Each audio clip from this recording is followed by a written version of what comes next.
Glória a Deus. Saúdo a todos com a paz de nosso Senhor Jesus. Graças ao bom Deus pela oportunidade. Agradeço ao pastor Flávio mais uma vez. Sempre um privilégio. Também saúdo os irmãos que estão em casa com a paz do Senhor Jesus. Quero poder compartilhar uma palavra, queridos, da parte de Deus com a igreja. Este culto de quarta-feira, culto de estudo da palavra de Deus. Nós vemos a importância que é podermos conhecer a Deus por intermédio da palavra. É impossível alguém conhecer a Deus que não seja por intermédio da palavra, pois Ele próprio é a palavra. Alguém diz, eu conheço a Deus, sou cheio de Deus, mas não tem comprometimento com a verdade, com a palavra de Deus, se torna um pouco que contraditória. Por isso você e eu, como o pastor bem disse, nós somos privilegiados por essa noite poder estarmos aqui. Esse presente, favor imerecido. Queridos, abra comigo a sua Bíblia no livro de Neemias. O livro de Neemias, o capítulo é o de número 6. Quero falar convosco nessa noite acerca da obra de Deus. A obra de Deus na minha e na tua vida, ela não começou no dia em que eu e você levantamos as nossas mãos e aceitamos a Cristo. A Bíblia diz que a geração, a nossa posteridade, o homem, desde a sua queda foi manchado pelo pecado. Então, desde aquele momento adiante, o homem passou a viver em constante condenação. O fim era certo, o precipício, o abismo, o castigo eterno. A obra de Deus começou na minha e na tua vida quando Jesus, Ele se entregou por mim e por você na cruz do Calvário, quando Ele se lançou no madeiro, quando Ele bradou dizendo, está consumado. Louvado seja o nome de Jesus. Neemias, capítulo de número 6. Só quem encontrou possa ouvir um amém. Glória a Deus. O verso de número 1 ao 4, quero ler com vocês, e depois o verso 15 e 16 somente, para não tornar longa a leitura. Verso de número 1 diz assim: sucedeu mais, que ouvindo Sambalate, Tobias, Gesem, o Arábio, e o resto dos nossos inimigos, que eu tinha edificado o muro, e que nele já não havia brecha alguma, ainda que até este tempo não tinha posto as portas nos portais. Sambalate e Gesem enviaram a dizer, vem, congreguemo-nos juntamente nas aldeias e no vale de Ono. Porém, intentavam fazer-me mal. E enviei-lhes mensageiros a dizer, estou fazendo uma grande obra, de modo que não poderei descer. Por que cessaria esta obra enquanto eu deixasse e fosse ter convosco? Da mesma maneira, enviaram a mim 4 vezes, e da mesma maneira lhes respondi. Verso de número 15. Acabou-se, pois, o muro, aos 25 de Elu, em 52 dias. 16. E sucedeu que, ouvindo todos os nossos inimigos, temeram todos os gentios que haviam em roda de nós, e abateram-se muito em seus próprios olhos, porque reconheceram que o nosso Deus fizera esta obra. Amém? Você pode se assentar em nome de Jesus. Olhando para esta palavra, irmãos, nós percebemos que a obra de Deus sempre existiu, sempre vai existir inimigos. Sempre nós teremos que edificar muros, se nós quisermos proteger algo que nós temos por bem, ou que nós julgamos ser algo que nós queremos ter para um determinado momento de tempo, porque nada nessa vida é eterno. É certo que os nossos inimigos, os nossos adversários, que são representados pelos opositores à obra de Deus no livro, ou no capítulo 6, qual nós lemos, eles se levantam constantemente contra a nossa vida.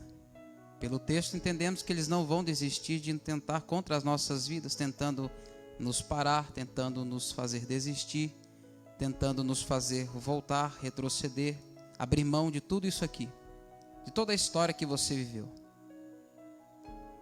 Certo é que ele vai tentar, por muitas das vezes, como faz constantemente, tentar nos desencorajar, tentar nos fazer acreditar que não vai dar certo, que as coisas não vão mudar, as coisas vão continuar da mesma forma, nada vai acontecer, tentando dizer por muitas das vezes que nós não temos capacidade, força.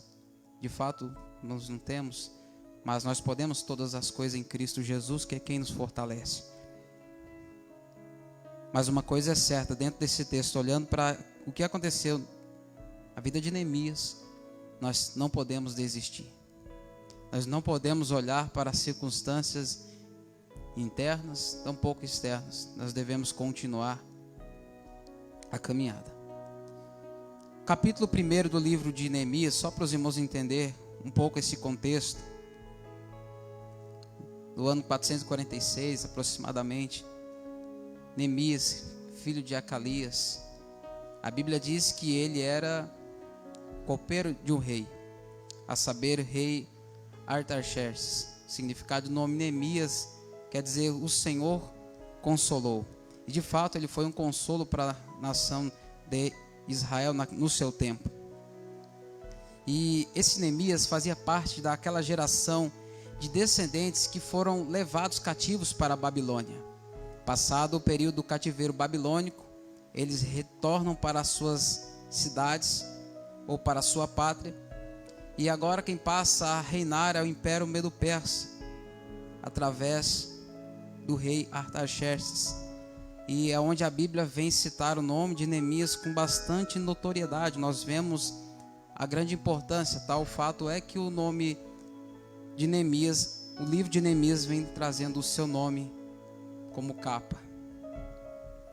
E o livro de Neemias, tanto como o livro de Esdras, foram escritos para trazer ao nosso conhecimento o resumo da história pós-exílica da nação de Judá. O que ocorreu com o povo depois que eles retornaram para suas pátrias.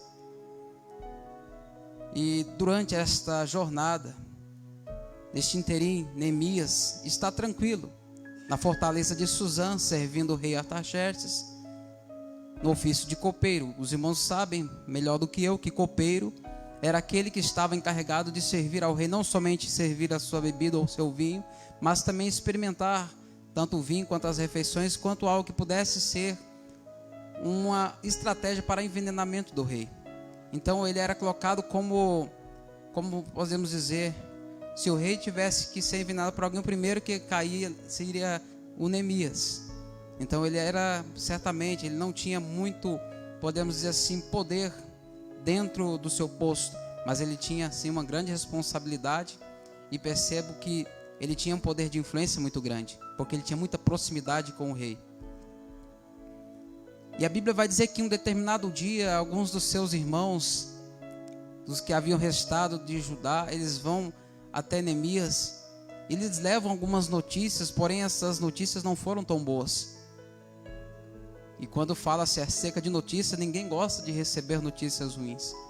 E a notícia que ele recebeu fora que a cidade onde estava o sepulcro dos seus pais, as portas estavam queimadas a fogo. Você vai encontrar esse relato, capítulo 1 de Neemias. E ele disse que os restantes, aqueles que não foram levados para o cativeiro, estão em grande miséria e desprezo, e o muro de Jerusalém fendido, e as suas portas queimadas. E a Bíblia diz que quando ele ouve estas palavras, ele se assentou, chorou, se lamentou, porque a notícia foi um baque, foi uma bomba atômica nas suas emoções, nos seus sentimentos. Mas isso fez com que Neemias tomasse uma atitude que para nós tem que ser atitude primordial, atitude primária na vida de todo cristão, diante das adversidades. Ele se pôs a orar, ele se pôs a falar com Deus. Porque nós vemos pessoas que se afastam, que deixam os caminhos do Senhor, que deixam de fazer aquilo que Deus as chamou para fazer.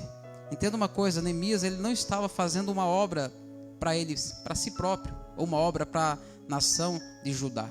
Ele estava fazendo uma obra para Deus.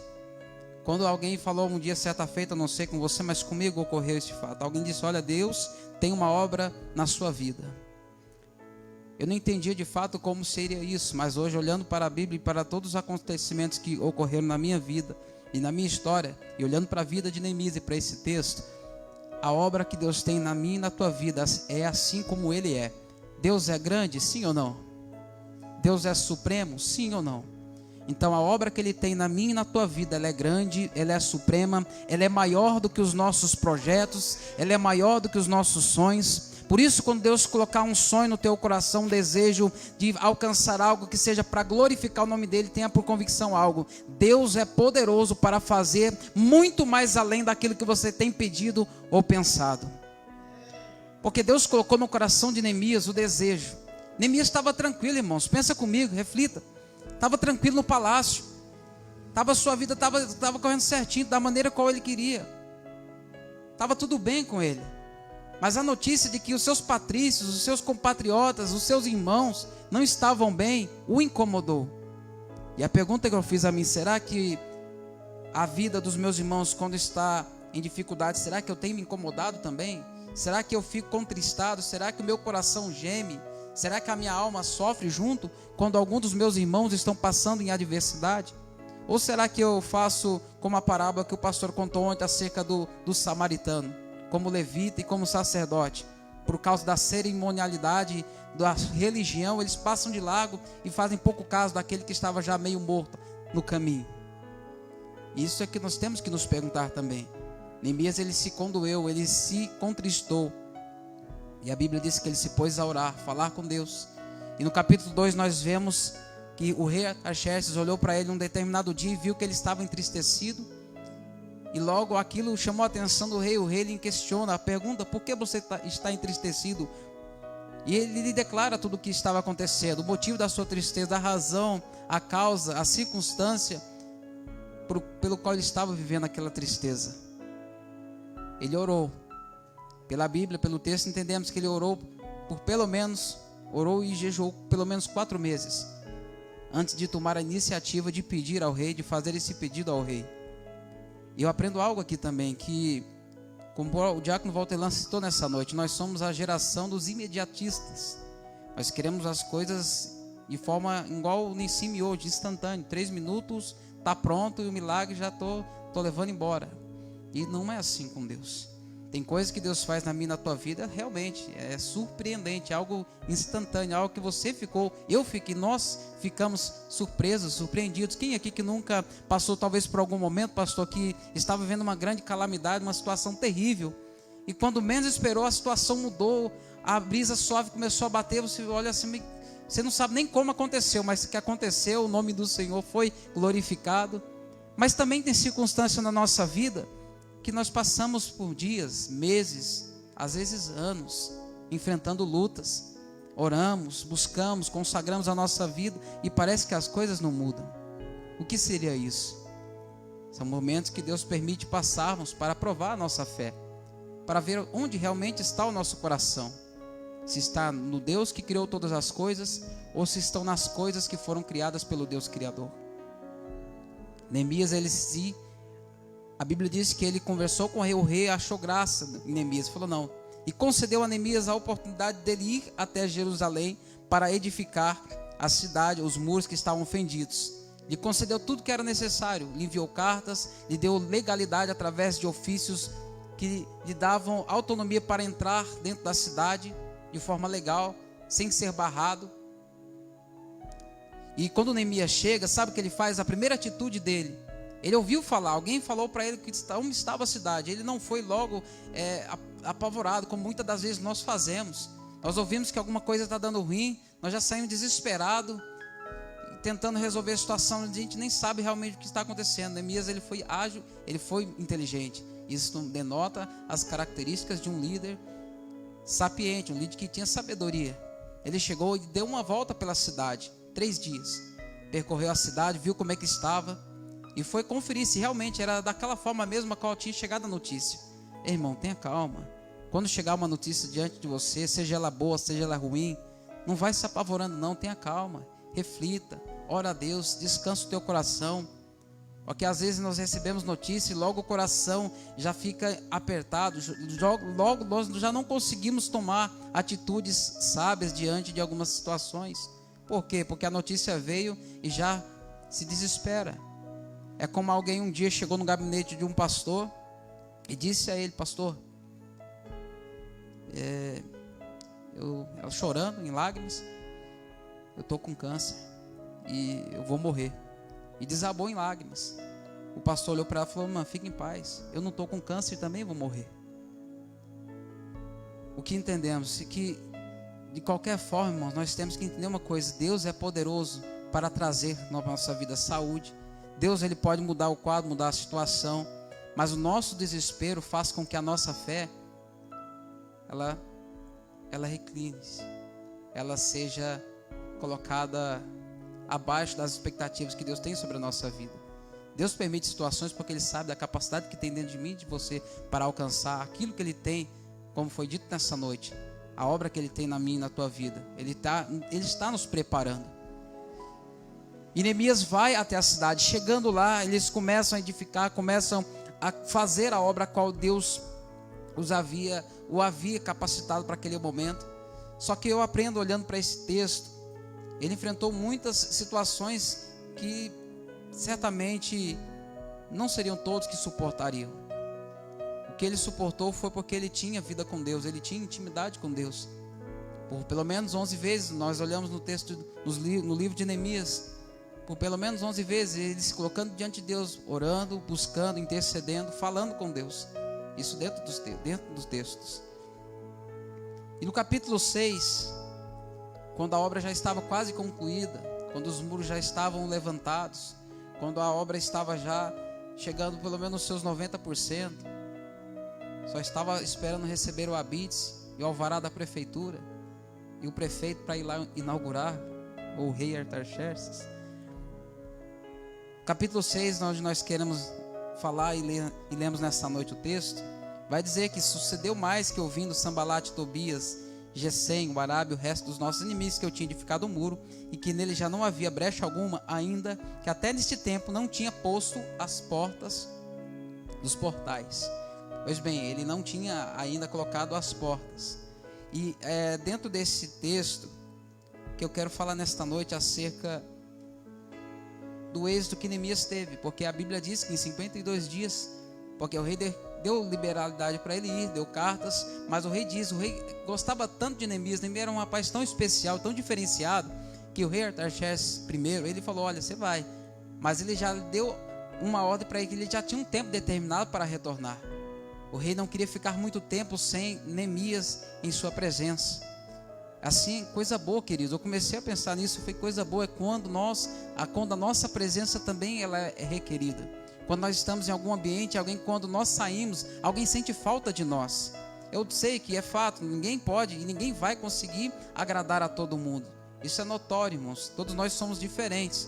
Às vezes, pela mesma forma que alguém gosta de mim, alguém não gosta exatamente por causa dos mesmos motivos. Mas eu aprendo com Neemias, ele era alguém requisitado. Quando nós olhamos para o capítulo número 6 e a sua trajetória e o final do capítulo, que Neemias obteve êxito na edificação dos muros e colocou as portas e inaugurou e fez tudo conforme Deus havia concedido a ele em 52 dias, tal forma que aqueles que tentaram impedir ficaram admirados, surpresos com tamanha destreza, porque em 70 anos ninguém havia feito nada. Os 70 anos de cativeiro babilônico, a cidade continuou em ruínas, ninguém havia se colocado nem sequer um tijolo, nem sequer uma colher de argamassa para tentar levantar o muro. Ninguém havia feito nada. E em 52 dias ele concluiu a obra que Deus havia confiado a ele. E eu fiz perguntas e pergunto a você, qual era o segredo de Neemias para ele ter conseguido alcançar este êxito? E quais são os segredos do sucesso na vida de Neemias? E é sobre isso que eu quero falar nesta noite. Eu pontuei pelo menos alguns pontos importantes de segredo do sucesso que ele alcançou. O primeiro ponto, o primeiro segredo para ter sucesso na obra de Deus. Entenda, Quando você aceitou a Cristo, a obra que Deus já havia confiado a você não começou ali. Foi muito antes da fundação do século. Foi muito antes da formação do mundo. Foi muito antes de você existir. Ainda no ventre da tua mãe. Ali Deus já havia escolhido você para fazer na tua vida algo grande. Talvez o processo que você viveu, você não entendeu ainda porque você viu tantas coisas. Mas um dia Deus certamente vai mudar a tua história, como está mudando. Vai mudar a história da tua família através da tua vida, como mudou a minha. Irmãos, lá na minha família nenhum de nós éramos cristãos, tínhamos conhecimento do Deus verdadeiro. Alguns dos meus parentes do Rio Grande do Norte, eles conheciam e gostavam muito do Padre Cícero e tantos outros que podia citar o nome aqui. Aqui eu não corro risco de vida, mas lá é estreito, o bucho come na peixeira. Mas quando Deus começou a trabalhar dentro da nossa família, foi um negócio tremendo e lindo da parte de Deus. A obra de Deus é grande, irmãos. Ela não se limita somente a mim, somente a você. Ela vai alcançar a minha família, a minha casa, os meus parentes, os que moram perto, os que moram longe. Na tua vida vai fazer a mesma coisa, se você crer e perseverar e tomar nessa noite os conselhos que Neemias tomou. Primeiro segredo de Neemias, que nós temos que tomar, está no verso de número 2. Sanbalat e Gesem enviaram a dizer: vem e congreguemos-nos juntamente nas aldeias no vale de Ono. Porém, intentavam fazer-me mal. Neemias era alguém que estava decidido. Por isso, um dos segredos do seu sucesso é que ele fugia das distrações. E na obra de Deus, queridos, muitas coisas elas são colocadas como distrações para nós. A distração ela é tudo aquilo que me impede de desenvolver a chamada ministerial. Distração é tudo aquilo que me impede de avançar dentro daquilo que Deus propôs para a minha vida.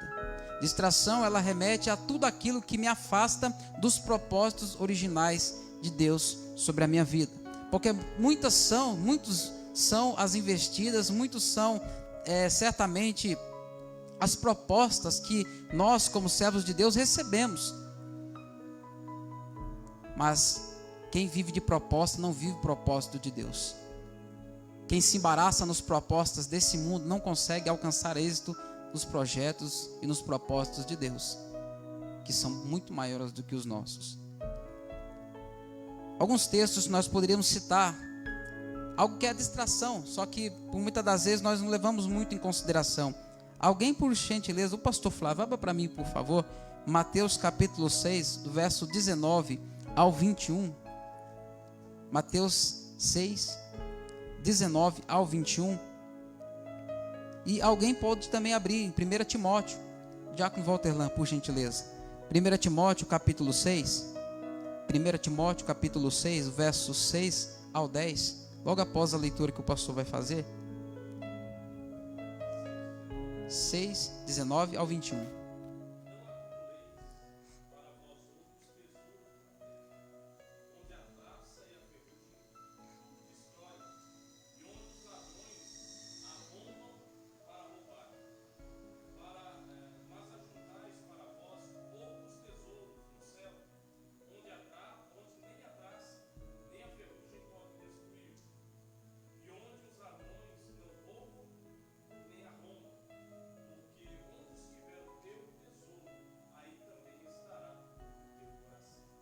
Amém, pastor, muito obrigado.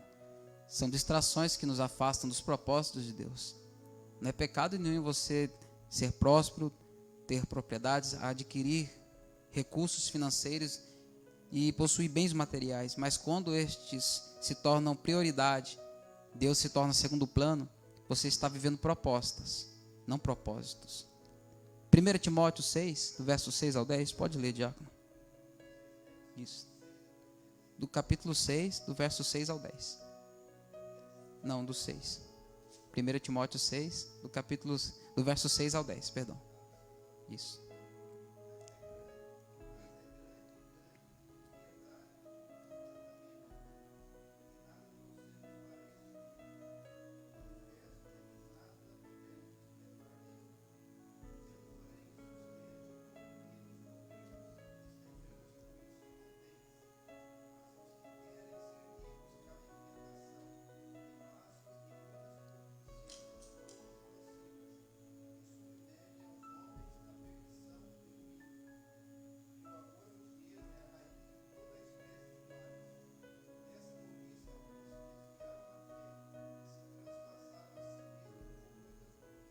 Amém, queridos? E a Bíblia diz também pela boca do proverbista que aqueles que se apressam a enriquecer, ele cai em vários laços. Tome cuidado, queridos, com esse desejo de um desenfreado de consumismo, de possuir as coisas, de adquirir bens. Isso são distrações que te afastam do propósito de Deus. Faz-se como uma pessoa que, você talvez não, mas aqui não tem, mas por aí tem muitas pessoas que são consumistas. Ela viu no encarte do Walmart uma promoção de um cortador de gramas. De R$580 estava por 220. Ficou doido. Já foi na loja, já comprou logo 2. Aí chegou em casa todo contente, foi se exibir para a esposa. Olha, amor, que eu comprei 2 pelo preço de quase de 1. Fiz um bom negócio. Eu sou muito inteligente, sou muito esperto. Só que quando ele chegou na casa dele, que ele olhou para aquele quintal vasto e bonito, ele olhou e falou: mas aqui não tem grama. O desejo desenfreado faz com que nós muitas vezes nos tornemos pessoas insensatas. Desenfreio, sabe, doideira, eu quero ter, eu quero possuir. Isso nos afasta também dos propósitos de Deus. 2 Timóteo 4,10 vai falar de uma distração também mundana. Porquanto Demas, havendo amado mais o mundo secular, me abandonou e se foi para Tessalônica.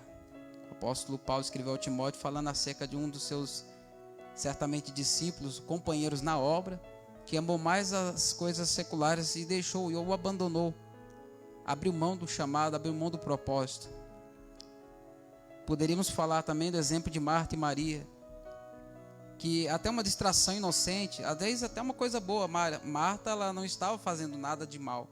Quando Jesus visitou a casa de Marta e Maria em Lucas capítulo 10, verso 38 ao 42. Mas Maria ficou incomodada, porque enquanto ela estava ali dando atenção ao mestre, aos pés de Jesus, ouvindo as palavras de Jesus, Marta estava toda atônita, preocupada nos afazeres domésticos. E Maria olhou: Jesus, o senhor não vai falar nada? Ele olhou e falou: Marta, Marta, você se enfada com tantas coisas, mas fica tranquila, Maria, a boa parte você escolheu. Maria ficou com a melhor parte. Maria entendeu que quem estava ali era maior do que os afazeres que ela poderia fazer em outro momento. Tem coisas que nós, muitas das vezes, nós priorizamos menos. Por exemplo, um dia de culto, quarta, sexta e domingo. Nós poderíamos fazer as outras coisas em qualquer outro momento da semana, sim ou não? A não ser por motivo de trabalho ou alguma outra ocasião. Mas muitas das vezes, quando nós não conseguimos valorizar estes momentos, nós perdemos muito. O que você está ouvindo hoje, certamente sexta-feira, você pode até ouvir a mesma palavra, o mesmo texto, mas Deus vai falar conosco de forma diferente. O que é para hoje, irmão. Não vai ter uma reprise, né? Uma retrospectiva, igual temos todo ano na televisão, não. O outro também que pode certamente nos distrai muito. Timóteo, ele recebeu essa recomendação. Capítulo 4, verso 8. O exercício físico de fato é de algum valor, ou seja, tem alguma importância. No entanto, a piedade para tudo é proveitosa, porquanto traz consigo a promessa da vida presente e futura. Ele está falando que o exercício físico não é pecado. Ele está falando que é bom, é proveitoso, tem algum valor. Mas a piedade para tudo, o amor para tudo é proveitoso. São coisas também que têm distraído a muitos. A preocupação excessiva com o corpo, com cuidar da beleza. Tem pessoa que muitas das vezes para vir para o culto, isso acontece com frequência, mas às vezes a preocupação está em mais se arrumar de forma exterior do que se analisar de forma interna, para estar no culto, para estar na casa de Deus. São distrações. Estou dizendo para você vir todo desleixado, todo mal arrumado. Não, nada disso. Mas nós temos que tomar cuidado com as distrações. E uma outra para fechar, são ao que o apóstolo Paulo escreveu a Timóteo, capítulo 2, verso 23. E rejeita as questões insensatas e improdutivas, sabendo que geram apenas discussões. Queridos, aprendo com essa palavra que não é mais tempo de nós vivemos com distrações, com pequenas coisas, sabe, com coisas que por muitas das vezes são tão pequenas que nos impedem de enxergar a grandeza que Deus quer fazer através da nossa vida. Às vezes por causa de coisas mínimas nós entramos em discussões, por causa de coisas mínimas nós muitas das vezes perdemos a nossa paz, ou nos fazem perder a paz. Coisas mínimas, coisas que poderiam passar, coisas que nem precisava ser levado talvez ao diálogo, à dissertação das situações. que nos levam também a levar em distrações. Um ponto que nós olhamos para a vida de Neemias, que ele não perdeu o foco da sua missão. Ele diz: estou fazendo uma grande obra. Não era uma obra, era uma grande obra, porque ele sabia que aquela obra era para Deus. O que você está fazendo aqui é uma grande obra. Você está edificando os seus muros. Você está alicerçando a sua fé para que você tenha condições de ajudar a tua casa, a tua família, o teu lar. Ninguém pode ajudar se antes não for ajudado também. Deus me ajuda para que eu possa ajudar outras pessoas. Então toma cuidado, querido. Fica essa dica. Toma cuidado com as propostas. Se afasta daquilo que distrai a tua vida. Propostas podem nos levar para longe dos propósitos. Certa feita, um missionário, ele recebeu uma proposta de se tornar um embaixador de uma importante cidade. Ele recusou e disse: eu não posso me rebaixar, deixar de ser, eu não posso ser embaixador aqui dessa terra, sendo que eu já sou um embaixador dos céus.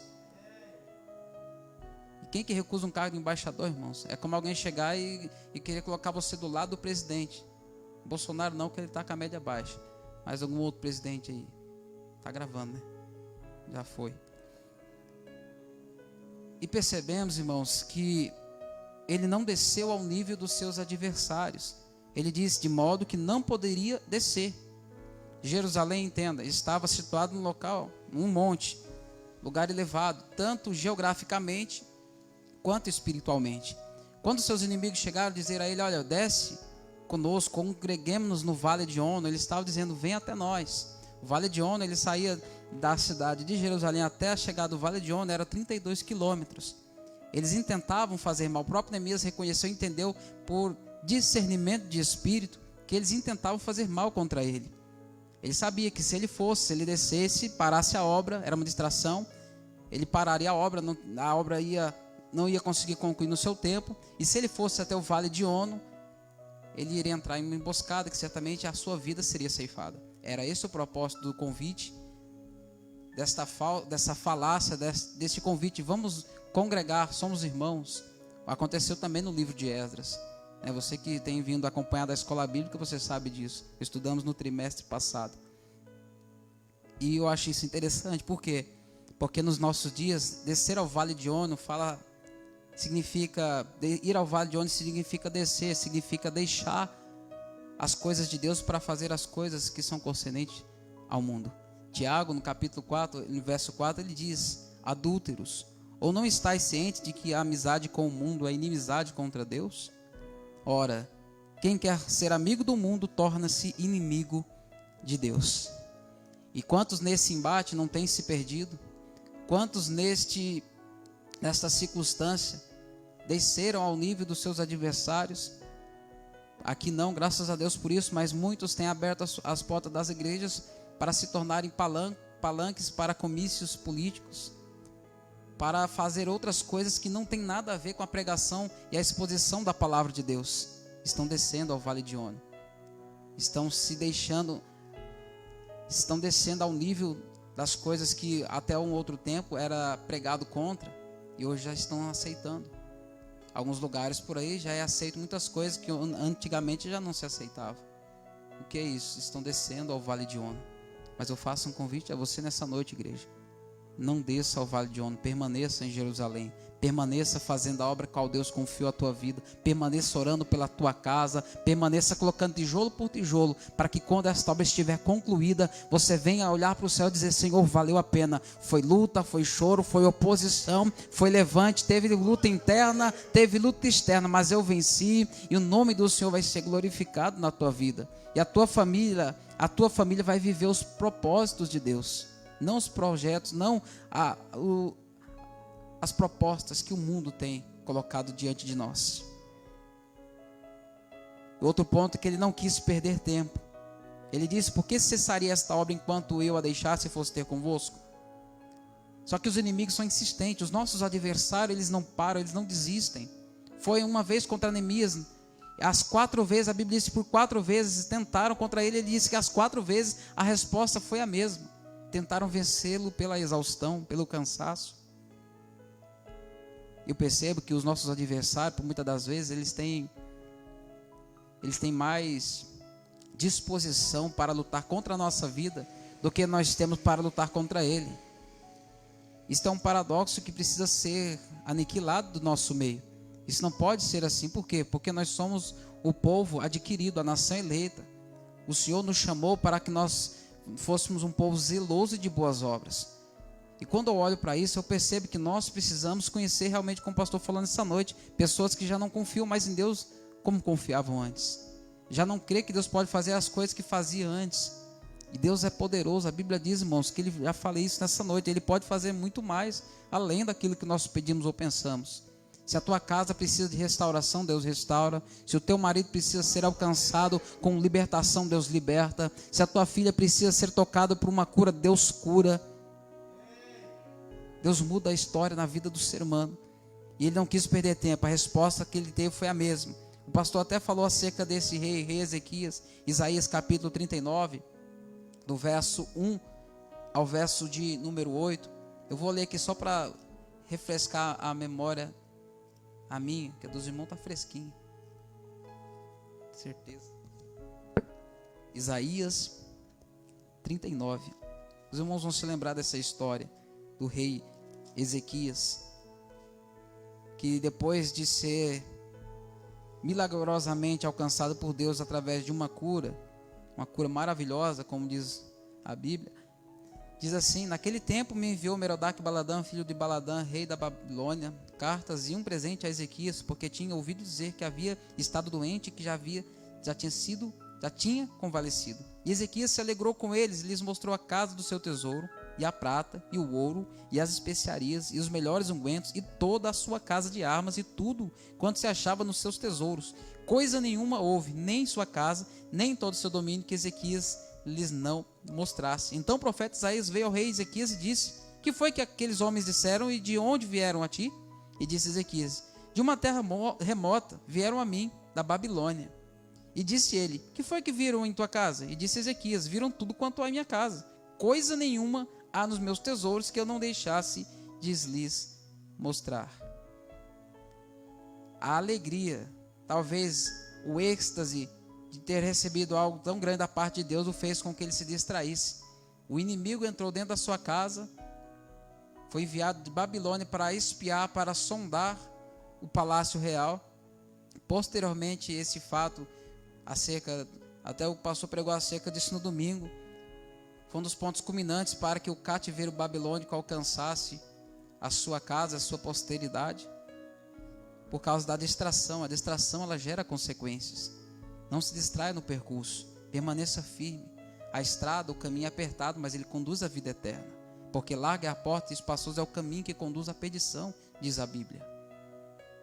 Poderíamos citar também o exemplo de Davi, no capítulo 11 do segundo livro de Samuel, que no tempo em que os reis iam para as guerras, para pelejar, onde o rei era colocado como aquele que motivava o povo a ir para as batalhas. Ele estava em casa, tranquilo, sossegado, ocioso e distraído. Mas algo chamou a atenção de Davi. Algo que não era para ter chamado, chamou a atenção, e por conta desse fato, dessa sua queda, desse seu embate, desse seu pecado, grandes consequências marcaram a história e o reinado de Davi para sempre. Não foi só um momento. Não foi um pecadinho que ele pediu perdão e as coisas voltou tudo como era antes. Não, irmãos. Trouxe consequências gravíssimas para a casa dele, para a família dele, para os filhos dele, para o reinado dele, por todas as gerações posteriores a Davi, por conta de uma distração. Então tome cuidado, não se distrai. Segundo ponto, para ter sucesso na obra de Deus: resistir à difamação. Verso 5, acompanhe comigo ao verso de número 9. Verso 5 diz assim: então Sambalate, da mesma maneira, pela quinta vez me enviou o seu moço com uma carta aberta na sua mão, no qual estava escrito: entre as gentes se ouviu, e Gesem disse que tu e os judeus intentais revoltar-vos pelo que edificais o muro, e que tu farás rei deles, segundo estas palavras, e que pusestes profeta para pregar de ti em Jerusalém, dizendo: este é rei de Judá. Ora, o rei o ouvirá, segundo estas palavras. Bem, pois agora e consultemos juntamente. Porém eu enviei a dizer-lhe: de tudo que me diz, coisa nenhuma sucedeu, mas tudo o teu coração inventa, porque todos eles nos procuravam atemorizar, dizendo: as suas mãos largarão a obra, e não se efetuará. Agora, pois, ó Deus, esforça as minhas mãos. Neemias, ele foi afrontado, ele foi difamado, ele foi caluniado. Entenda uma coisa, queridos, se você nessa noite, você que tem grandes metas, projetos, sonhos, objetivos, só os irmãos que têm, levanta a mão para me ver. Todos, louvado seja Deus por isso. Então fique esperto, se prepara, porque você também vai ser criticado, você vai ser apontado, você vai ser difamado, caluniado. Ah, mas como que é isso? Você olhar para o exemplo de Jesus. Jesus, quando ele curava no sábado, sabe qual era aquilo que ele ouvia as pessoas dizer? Alguns realmente acreditavam que ele era o Messias, mas outros diziam: rapaz, esse rapaz está profanando o sábado, não respeita a lei de Moisés e diz que é filho de Deus. Palavras minhas. E se ele expulsava demônios, alguns olhavam e diziam: ele está expulsando pelo maioral dos demônios, por Beelzebu, é por eles que ele expulsa os demônios. Era criticado, era zombado, era escarnecido. E não só isso, e quando ele resolveu salvar os pecadores, e alguém olhava e dizia: esse Jesus não pode ser o Messias, porque ele anda em má companhia. Se ele soubesse realmente a casa de que ele está entrando, ele não pode ser o Messias. Quando Jesus entrou na casa de Simão e outros homens que eram mal vistos pela sociedade, na casa de Zaqueu, melhor dizendo. E a resposta de Jesus, os caluniadores, em Mateus capítulo 5, verso 11 e 12: bem-aventurado serão vocês quando por minha causa os insultarem, os perseguirem e levantarem todo tipo de calúnia contra vocês. Alegrem-se e regozijem-se, porque grande é a vossa recompensa nos céus. Satanás, ele é o nosso adversário. Traduzindo, Satanás também quer dizer caluniador. Então, todas as vezes que qualquer pessoa se levanta para caluniar alguém, isso vale para nós ficarmos atentos com isso. Nós estamos fazendo o papel e a função que era do diabo. E por muitas das vezes aconteceu isso também na história de Neemias. Por quê? Porque quando a calúnia chega diante de Neemias, certamente se ele não tivesse condições emocionais, se ele não tivesse instabilidade emocional para ver que aquilo era coisas do diabo, para tentar desestabilizar a vida dele emocionalmente, ele iria tentar se justificar. E quantas pessoas nos nossos dias têm se afastado, têm parado de fazer o que estavam fazendo? Por quê? Porque está tentando se justificar, está tentando defender a sua idoneidade diante das afrontas, diante das infâmias, diante dos caluniadores. Entenda uma coisa: quando você se coloca diante de alguém para fazer a sua defesa, não precisa Jesus entrar em teu favor para defender você. Você já está fazendo isso, eu já estou fazendo isso. Mas quando eu estou passando por algo, eu falo: olha, eu não posso, mas o meu Deus é o meu Senhor Jesus, Ele é o meu advogado, Ele é quem advoga as minhas causas. Fica tranquilo, irmãos, que Ele é quem vai em teu favor, Ele é quem vai julgar as tuas causas e as tuas pelejas. Não tenta se justificar, não tenta colocar-se no lugar de advogado, porque esse papel, essa função pertence ao Senhor Jesus. Fica tranquilo. E a resposta de Neemias está no verso de número 9. A oração, ele diz: agora, pois, ó Deus, esforça as minhas mãos. Mateus capítulo 5, verso 44, Jesus diz, ele nos ensinou: amai os vossos inimigos e orai pelos que vos perseguem. Talvez as situações que nós vivemos, e nós fazemos totalmente o inverso disso. Às vezes nós passamos por situações em qual a vontade muitas das vezes é fazer coisas que a nossa carne se limita a querer fazer. É difícil, é fácil amar quem nos ama e quem nos faz o bem, sim ou não? Claro que sim. É fácil. Porém, quando nós olhamos para esse verso, número 44, amai os vossos inimigos e orai pelos que vos perseguem, é onde a nossa fé é colocada à prova. Neemias, ele estava sendo difamado, mas ele não perdeu a postura diante das circunstâncias. Outro ponto, o terceiro segredo para o sucesso, para atingir o êxito na obra de Deus, é ter um propósito. Se você quer fazer a obra de Deus, se você quer se tornar um grande homem, uma grande mulher de Deus, você precisa ter um propósito. Eu preciso ter um propósito que me impulsione. um propósito que me leve a atingir uma meta, a alcançar um objetivo, a realização de um sonho. E esse projeto, esse propósito, ele não pode estar condicionado a somente eu querer alcançar a compra do meu carro zero ou a compra da minha casa própria. Isso também não é pecado nenhum, irmãos. Mas se o meu propósito primário é esse, eu estou vivendo um sonho muito pequeno dentro daquilo que Deus tem para a minha vida. Se o propósito primário que eu tenho para a minha vida é conquistar o meu carro zero, eu estou vivendo muito pouco daquilo que Deus tem realmente reservado para a minha vida. Porque não foi por isso que Jesus pagou o preço na cruz do Calvário, não foi por isso que o sangue foi vertido até a sua última gota. Os seus mais de 3,5 litros de sangue que foram vertidos na cruz do Calvário, foi para que eu e você nós tivéssemos vida com Deus e estivéssemos diante dele, sendo edificados constantemente por ele e vivêssemos a obra que ele instituiu sobre a nossa vida. Edificar não é fácil, irmãos. Construir já não é fácil, agora reconstruir é um pouco mais difícil ainda. E reconstruir nas condições qual Neemias estava reconstruindo, enquanto alguns trabalhavam, outros vigiavam o muro, porque os inimigos estavam à espreita, tentando contra a vida deles. Na tua vida, na minha vida não é diferente não, meu irmão. Você está reconstruindo talvez a tua casa, a tua família, o teu lar.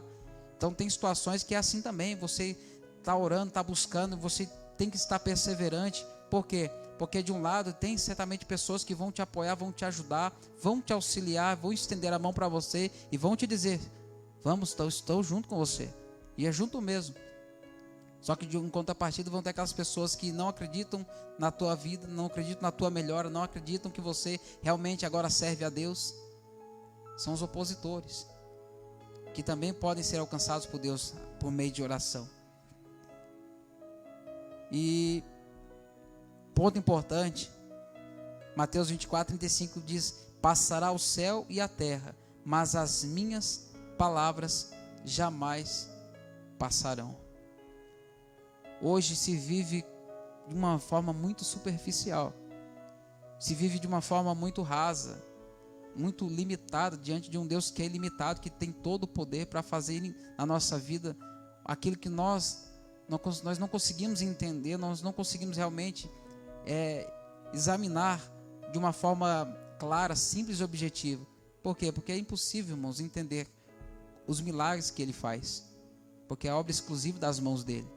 Nós não conseguimos entender como é que Deus pode pegar alguém do lixo, do monturo, alguém que era desprezado pela sociedade, alguém que não tinha representatividade nenhuma para as pessoas, e levantar e fazer dele um líder e fazer com que ele ganhe nações e multidões para o reino dos céus.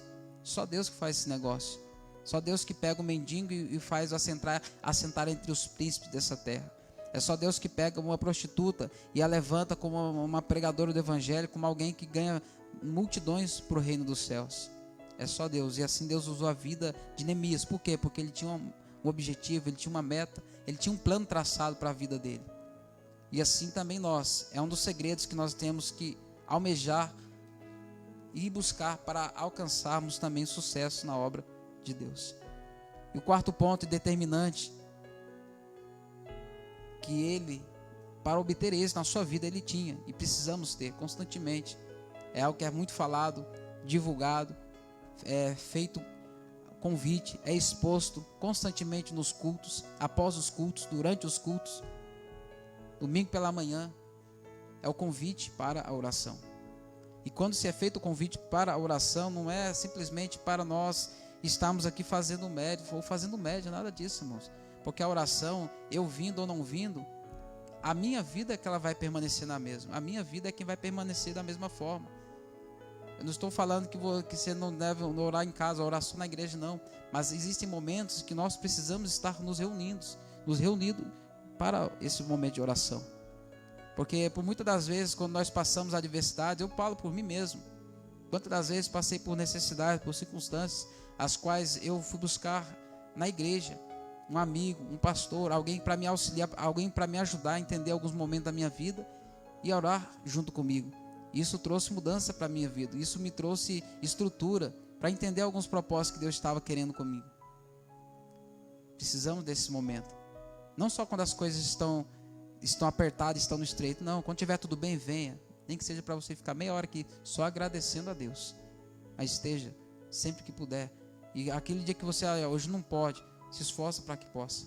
que Deus vai certamente honrar a tua vida também. Salmos 40, verso de número 3 diz: saibam que o Senhor escolheu o piedoso, o Senhor ouvirá quando eu o invocar. Filipenses 4, 6: não andem ansiosos por coisa alguma, mas em tudo, pela oração e súplicas e com ação de graças, apresentem os seus pedidos a Deus. 1 Tessalônicas 5, verso 17 diz: orai sem cessar. A instância na vida de Neemias, o sucesso que ele alcançou para conseguir concluir tudo aquilo, para conseguir resistir às distrações, para conseguir resistir à difamação, à calúnia que ele vivenciou sobre a sua vida, foi uma vida de oração, uma vida de intimidade com Deus. E eu aprendo algo que sempre, um pastor, ele comenta sempre essa frase, que a oração é a respiração da alma cristã. O cristão que não ora, o cristão que não consegue ter uma vida frequente de oração, ele está morto em si mesmo. E não é nem só por isso, irmão, porque o cristão que não ora, ele não consegue, ele não dá conta de suportar os embates, as aflições, as tempestades que surgem no meio da trajetória, da jornada cristã. Você se lembra que quando Jesus fez a multiplicação dos pães e dos peixes, está lá em Mateus capítulo 14, e logo após essa multiplicação, logo após esse milagre, a Bíblia diz que ele se retira sozinho, à parte, e vai orar. Ele pede para os seus discípulos atravessarem e irem para o outro lado do mar, e assim eles o fazem. E quando eles adentram, a Bíblia diz que no meio do mar, uma tempestade os alcançara. E nessa circunstância eles temem, eles ficam atônitos, eles ficam preocupados com aquilo que estava acontecendo. Mas no meio daquela tempestade, Jesus se apresentou de uma forma surpreendente, de uma forma miraculosa, caminhando por sobre as águas. Isso nos deve chamar a atenção, por quê? Porque existem circunstâncias nas nossas vidas que nós esperamos Jesus enviar o milagre, a provisão, de uma forma que a gente consiga compreender. E às vezes Ele quer fazer de uma forma qual certamente nós não vamos compreender, mas vamos crer e dar glória ao nome dEle, porque sabemos que é Jesus quem faz. Se Jesus, eu imagino Jesus, irmãos, um surfista sem prancha, caminhando em direção aos discípulos, preocupados. A Bíblia diz que eles gritavam, apavorados de medo. E Pedro teve a oportunidade que nenhum outro discípulo teve, de caminhar sobre as águas. E só que eu aprendo que para caminhar sobre as águas, queridos, como Pedro, eu e você, nós precisamos arriscar. E é o quinto segredo para obter um sucesso também na obra de Deus. Precisamos ter perseverança e coragem. Porque Jesus, quando foi aos discípulos, a palavra que Ele falou, a primeira palavra não foi dizer para eles: não tenham medo. Falou para eles: tem de bom ânimo. Não temais, sou eu. Parece até que está fora de ordem, mas exatamente foram as palavras que Jesus usou. Tem de bom ânimo. Por que tem de bom ânimo? Porque foi essas palavras que Jesus usou. Porque a pessoa, quando ela está desanimada, angustiada, ela não ora, ela não busca a Deus, ela não tem disposição para vir um culto, ela não tem disposição para se deter meia hora em oração na igreja, em prol da família dela, em prol da casa dela. A pessoa desanimada, quando ela não tem ânimo, ela não consegue se alegrar nem quando alguém abençoa ela, ou quando alguém provê algo que ela estava necessitando. Deus usa alguém para prover a ela. Por isso Jesus disse: tem de bom ânimo. Por isso Jesus disse para mim e para você: tem de bom ânimo, tenha perseverança e coragem, porque foram estas as atitudes que Neemias teve. Porque perseverança é a capacidade de nós seguirmos em frente quando a situação ela nos é contrária, quando a situação ela foge do nosso controle. É tão bom quando nós temos o controle nas mãos, quando as coisas estão saindo da maneira qual nós planejamos. Isso é maravilhoso, mas quando as coisas fogem do nosso controle, quais são as nossas atitudes? Qual é a nossa reação diante da perca de controle? Isso é coisa de homem, né? O homem sempre teve isso também. Eu não sei na sua casa, mas lá em casa é uma briga por causa de controle. Eu até escondo por causa do controle, porque a gente gosta de ter o controle na mão. Às vezes para nada, só para ficar pulando lá de canal, que não passa nada, que tem futuro. E quando perdemos o controle, isso muitas das vezes faz com que nós fiquemos atônitos. E a coragem é seguir em frente, mesmo quando tudo está dizendo para não seguir. É coragem para ouvir Jesus dizendo: pode vir, Pedro. E Pedro pegar, olhar para o mar, olhar para as ondas e lançar o pé fora do barco e dar o primeiro passo. Isso chama-se coragem. Isso se chama fé. Quantos aqui querem nessa noite caminhar sobre as águas? Então convido a você nessa noite, saia do barco, irmãos. Saia do barco da dúvida. Saia do barco dos questionamentos. Se Jesus falou para você seguir, dar o primeiro passo em direção àquilo que Ele falou para você fazer, faça. Saia do barco nessa noite, dê o primeiro passo em direção ao mar. Até parece que está bravio, até parece que as ondas vão te tragar. Mas se Jesus falou para você ir até Ele, mesmo dentro desse mar bravio, eu convido você nessa noite, saia do teu barco, dê o primeiro passo. E certamente você verá milagres de Deus sobre a tua vida. E foi essa atitude que Neemias tomou e alcançou êxito sobre a vida dele. Teve oposição, teve luta. Ele entendeu que os levantes que ele enfrentou, as oposições, foram estratégias do inimigo para tentar parar a obra. Na tua vida não é diferente. Tem circunstâncias que você está vivendo hoje. É o teu e o meu, nosso adversário, tentando limitar você, tentando parar a obra que Deus tem para a tua vida, para a tua casa e para a tua família. Só que entenda uma coisa, se você deixar de vir orar, deixar de buscar a Deus, se você deixar de estar nos cultos se alimentando, você vai começar a viver menos de Deus sobre a tua vida. Eu particularmente, eu falo por mim, eu amo estar na igreja, eu amo estar nos cultos. Hoje eu não consigo me ver um dia sem um culto se não for por um motivo de causa de força maior. Agora tem gente que por qualquer causa, por qualquer jogo de Corinthians, um timezinho que tem aí em São Paulo, não vem na igreja, irmão. Não vem na igreja, acha isso mais importante do que ouvir a palavra do Deus eterno. As palavras que estão nos conduzindo para uma vida melhor, uma vida de um futuro promissor ainda aqui nessa terra. Porque quem vive com Deus vive bem, irmãos. A Bíblia nos chama de bem-aventurados, mais que felizes, aqueles que temem a Deus.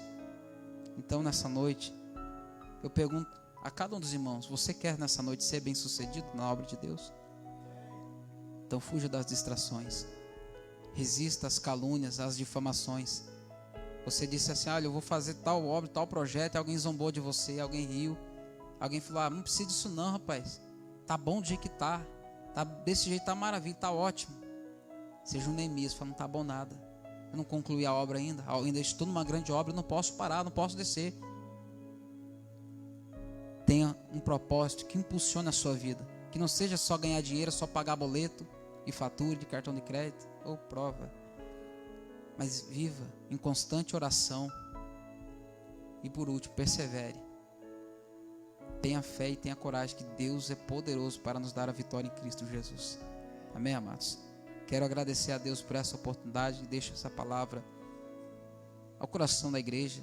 Que nós nessa noite possamos aprender com Neemias. Precisamos erguer muros se nós quisermos proteger quem nós amamos. Precisamos levantar muros para proteger o nosso bem maior, que é a nossa casa, nossa família, e para ajudá-los a estar na presença de Deus, e para que o nosso adversário não venha alcançar a vida deles. Através da minha e da tua vida, Deus pode fazer isso e muito mais, se você crer. Amém? Agradeço a Deus pela oportunidade e retorno ao trabalho, pastor Flávio, nessa noite, em nome de Jesus.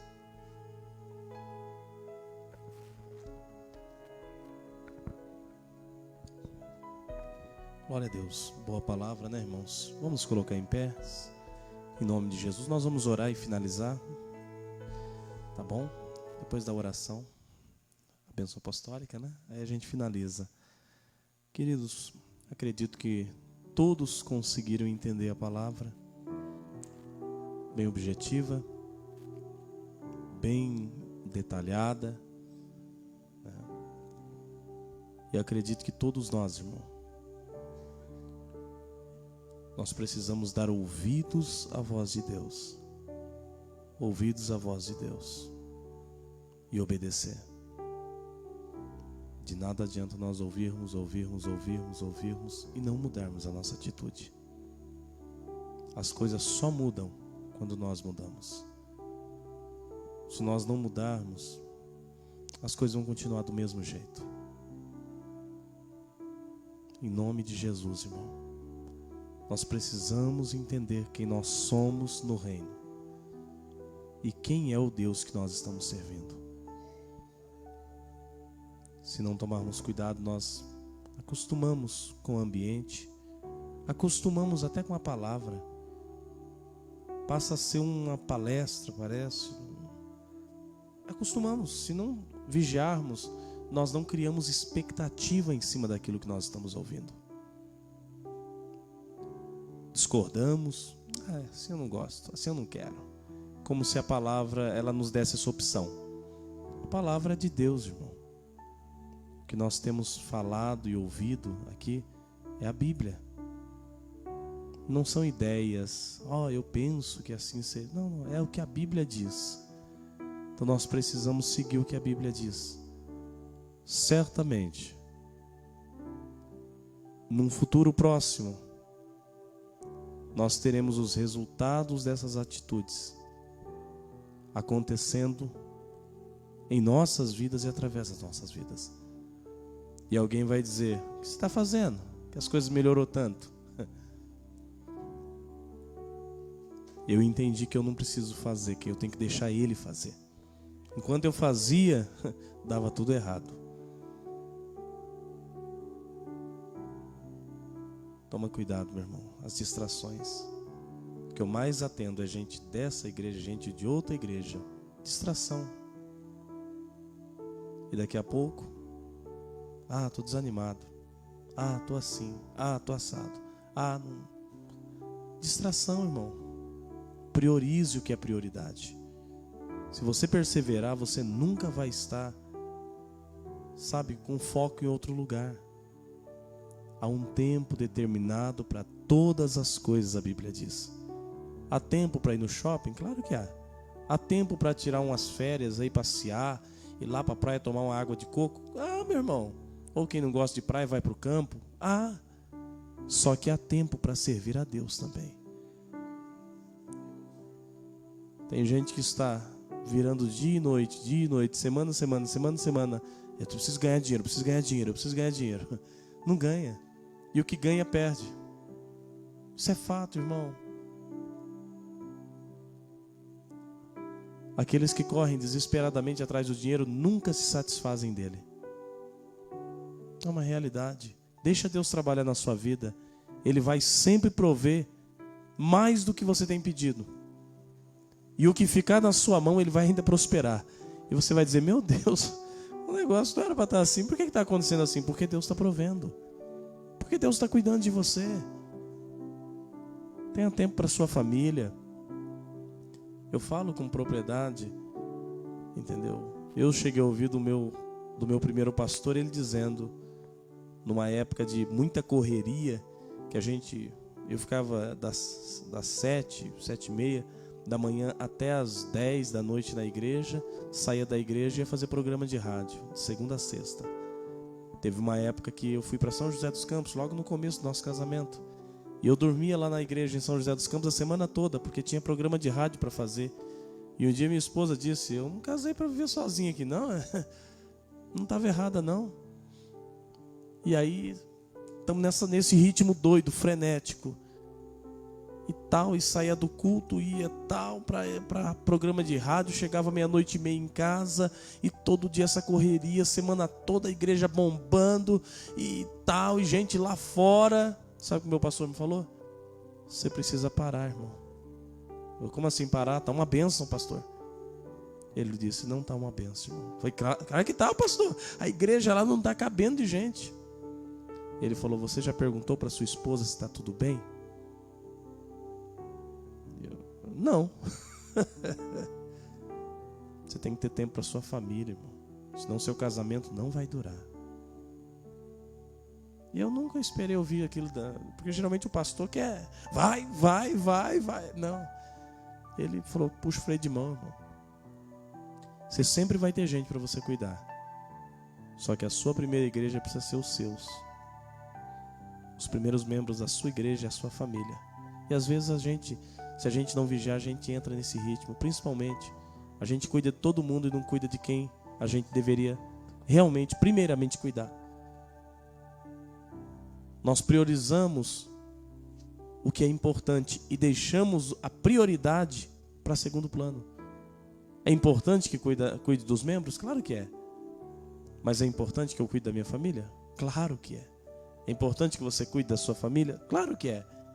É importante que você cuide da sua vida espiritual? Claro. Só que às vezes nós deixamos a prioridade para segundo plano. Ou as prioridades. Existem algumas, irmãos. E se nós deixarmos, nós entramos nessa distração. Aí diminuímos as frequências. E aí parece que o pastor que é chato, que te cobra demais. Vem para a igreja. Para a igreja. É chato esse pastor falando sempre isso. Pois é, o chato está preocupado com a sua salvação. Quantos irmãos gostariam de ter um pastor chato que cuidasse dele? Porque ele saiu da igreja, o pastor nem viu quando ele saiu. Encontrou ele na rua e, ô, paz do senhor. Um ano depois o irmão saiu da igreja. Paz do senhor, tudo bem? Ô, maravilha, mano. Foi embora.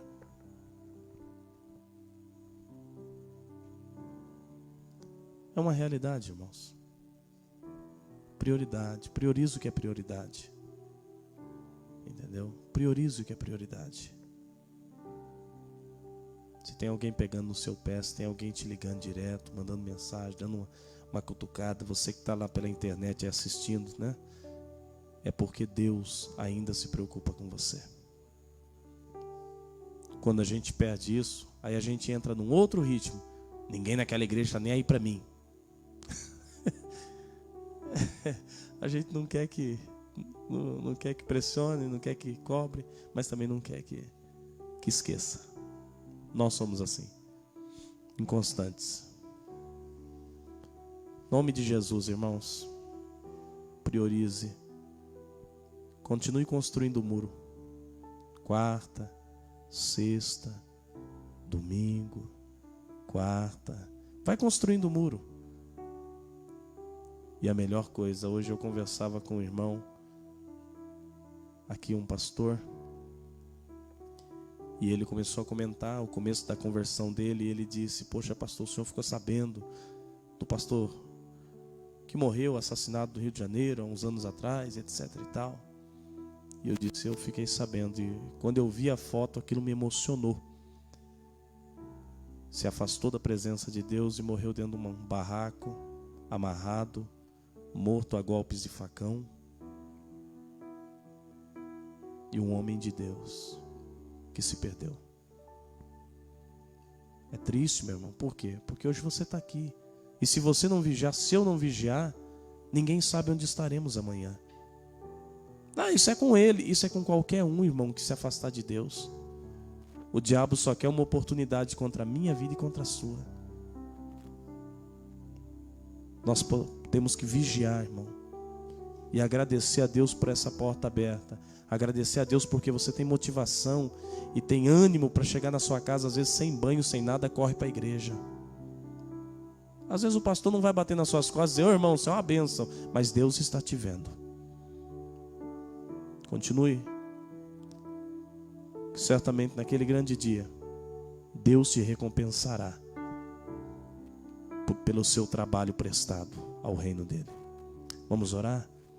Pamela, Deus abençoe sua vida, filha. Em nome de Jesus, viu? Querido e eterno Deus, nós te agradecemos pela palavra qual ouvimos, te agradecemos por essa noite, te agradecemos, ó Deus, por estar nos mantendo de pé, por estar nos ajudando, por estar, ó Deus, nos fortalecendo, por nos dar inspiração para podermos falar das coisas concernentes àquilo, ó Deus amado, que vem sobre nós, que é a eternidade, seja ela com Cristo ou sem Cristo. Pai, nós queremos estar, ó Deus amado, alertas, queremos estar despertados para que aquele grande dia não nos surpreenda. Pai, guarda a nossa vida, guarda a nossa família, guarda o nosso coração, meu Pai amado, das tentações, das propostas que esse mundo nos oferece dia após dia. Que possamos preservar e manter a nossa vida em santidade diante de Ti, para que o Senhor naquele grande dia possa chamar-nos pelos nossos nomes. Em nome de Jesus, ó Pai, nós pedimos que nos ajude, pedimos que nos dê graça, pedimos que nos dê força, pedimos que não venhamos cair nas distrações, deste mundo, que não venhamos ser iludidos e nem atraídos pelas calúnias, pelas palavras, ó Deus, por aquilo que possa nos tirar do centro da tua vontade. Nós te agradecemos, ó Pai, por tudo, em nome de Jesus. Estenda suas mãos com as minhas. Que o grande amor de Deus, a graça de nosso Senhor e Salvador Jesus Cristo e as consolações do amado e querido Espírito Santo permaneçam sobre as nossas vidas hoje e sempre. E todos quantos creem possam dizer amém. Que Deus te abençoe e vá em paz.